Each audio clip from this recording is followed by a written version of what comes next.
Radio ready?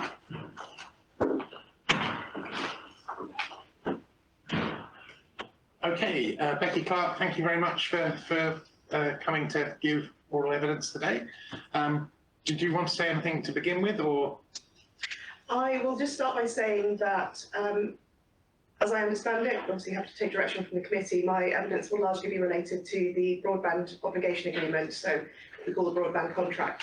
There are elements of that in terms of general principles I'm happy to discuss in open session. However, if any of the questions relate to specific provisions or management of the contract, there's a commercial confidentiality attached to that, and I'll have to either decline to answer, or if the session is closed, to only members. We can go to the closed session. Okay, thank you very much. Good. Who wants to start? Tess, did you have a?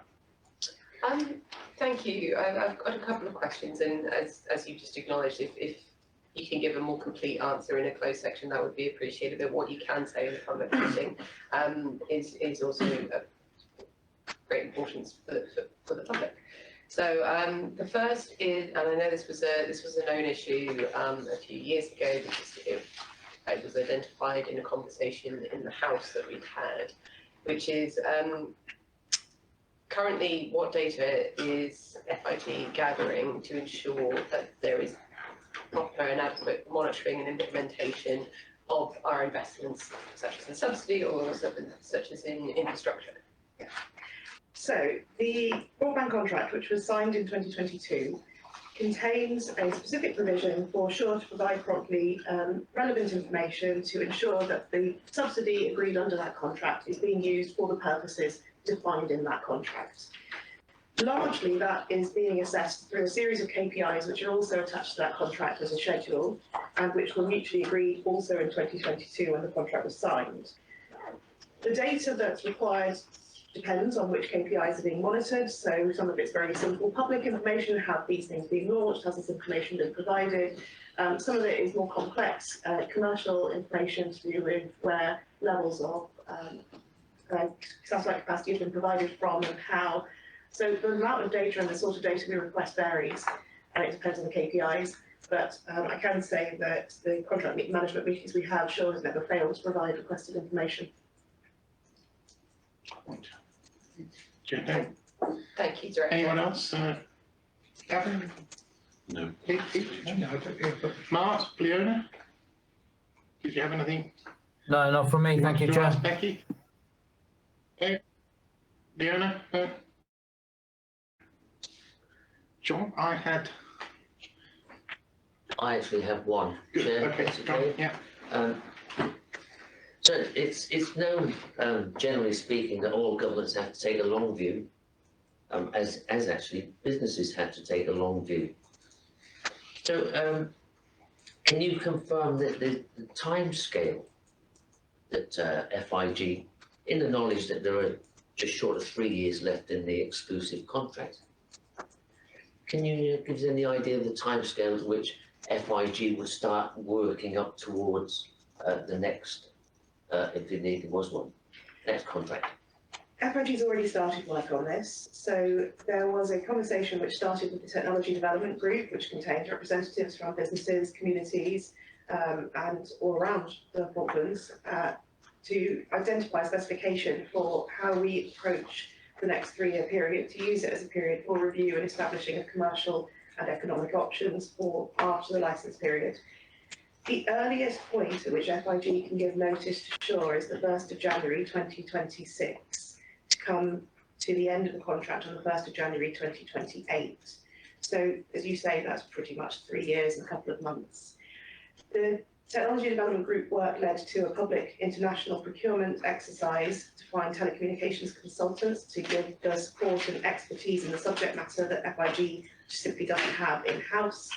There's a paper coming to EXCO next week to consider that. That paper will be commercially confidential at the moment because it pertains to ongoing negotiations and contract terms, but we will certainly, once that's hopefully been approved, be taking that forward with the public. The exercise that we're planning is going to be in 2 phases: an initial consultation involving consultants coming to the islands, talking with everyone who's interested, as well as some online presence, and then conducting a legal and technical review of the current provisions, the setup. And then second phase is to take all that information and provide FIG with an idea of what the market options look like and to engage in whatever procurement exercises are indicated by that, obviously as approved by Executive Council. So the current timeline for that is it will work through the entirety of 2025. There will be several milestones within that, one of which will be the production of the initial review, the second of which will be a decision by Executive Council on the findings of that review and what direction it wishes to take. And then the third of which will be obviously a public exercise internationally to look at what we might do in the next period. We've not ruled anything in or out for that, so we haven't ruled in or out an exclusive contract, we haven't ruled in or out multiple provision, we haven't ruled in or out splitting the different elements of telecommunication, because it's key to remember this is about all telecommunications aspects, not just the broadband provision. Our intention, although it's an ambitious timescale, so we will push to get there, but our intention is to be in a position by the end of 2025 for Executive Council to be able to make an intelligent and informed decision about what it wants to do in terms of serving notice on the current contract and licence and how that next phase will look.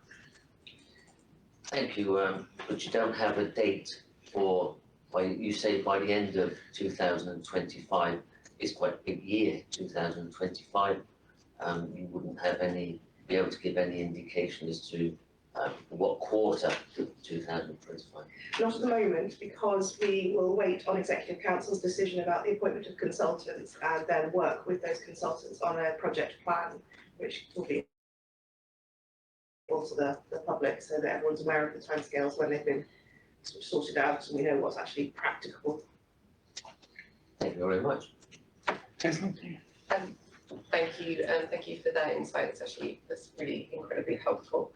Obviously, the committee is concerned from a matter of public interest. Obviously, this petition has come forward, but also we are concerned about the lack of data that we've been provided to understand the impact on other communication services, which are covered by the telecoms exclusive licence as well, and how that would be affected should the VSAT fee change. Please, can you offer a view to that, as well as from an FIG perspective? Please, can you offer a view on the consideration of the LEO rollouts and the disruption and quality of service information that has been presented? And from a department's view, please, can you offer a view on whether that represents good value for taxpayers' money? So on the final point, the value for taxpayers' money under the broadband obligation is assessed through the KPIs indicated in that contract. As I said, I can't discuss ongoing contract management issues in the open section, so I'll decline to answer on the specific point in any more detail at this point. But as I previously said, Sure has never not provided the information asked for. In terms of other telecoms provision, that doesn't currently come under an area that I'm responsible for or manage. In terms of the current provision, it is encapsulated into the project I've just outlined to look at telecoms provision after the current exclusive licence period ends. When it comes to that process, we've had conversations with Shaw about the amount of information that they will be willing and able to provide to our consultants, and that's been a positive conversation, again, because we haven't went to the consultants yet. We don't have a definitive sort of set of terms, but it's something that we'll be working really closely with Shaw on to make sure that our consultants have the right information that they need to be able to make sensible and workable recommendations for the future of the Falklands. Thank you. Just, I wondered, do you view that the standard of service, of speed and cost of service to consumers has kept pace with international developments? If not, is it not reasonable to allow self-provision when the exclusive provider, who has the advantage of economies of scale, a large government subsidy of around £1 million per annum, plus large contracts with FIG worth over 200,000 per annum for broadband, has failed to provide an up-to-date service, given the monopoly that was set up to ensure the best possible service to all consumers, and particularly, you know, as regards LEO, which was supposed to provide a step change in speed that from last December. What's your opinion on that? I have not got the expertise to offer an opinion on international provision of telecoms. I can speak to the current levels of provision in terms of the broadband obligation contract. What I would say is, like, echoing in this some of what the regulator previously said, Shaw has complied with what was asked of them, with the exception of the introduction of the LEO services, which is a contract management matter. With that exception, Shaw has in fact exceeded the amount of bandwidth they were required to provide under the broadband obligation. And again, as the regulators previously mentioned, has introduced packages in advance and enhanced from what was required under the price controls of the broadband obligation. I think one of the understandable frustrations with this process is that members of the public and others looking at this have always wanted to look at a sort of direct cost comparison. Whereas in fact, the way that it has been contracted for and is regulated, it's about what Shaw puts into the Falklands rather than what they take out of it, if that makes sense. In terms of what we have required them to do, those requirements, with the exception of the introduction of LEO services, have been met. Thank you. Anyone else? A question?